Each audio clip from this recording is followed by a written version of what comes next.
Hey guys, today I'm going to tell you how to fix Instagram chat delete option not showing.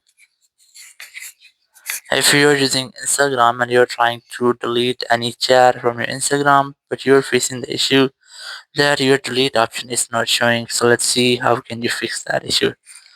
So basically it happens when you're trying to delete any message which is a long time ago you sent. So if you're trying to delete any message which is too many old, so you are unable to delete that, or if you have just sent the message but you're still facing the same issues, there are some possible fixes.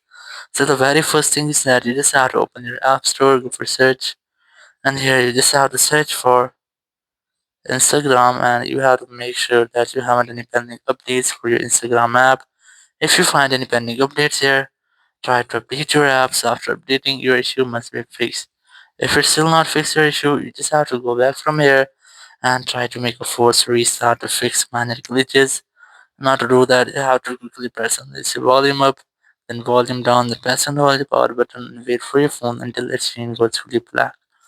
So let's try this. You have to quickly press on this volume up, then volume down, then press on the power button and wait for your phone until its screen goes fully black. And here, once you get the black screen, you just have to wait for Apple logo. And once you get the Apple logo, just release the button and wait for your phone until it restarts.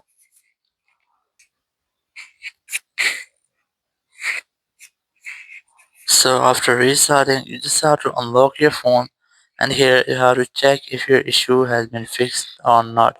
If it's still not fixed your issue, you just have to open your settings app, go for general, go for iPhone storage, look for Instagram app here, and you just have to try to offload your app, or you can also try to delete app.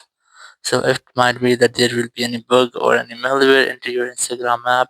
It will be fixed by offloading or deleting by clearing all cache files. So after that, you'll not get the issue again. Thank you very much for watching the video. Until next video, bye bye.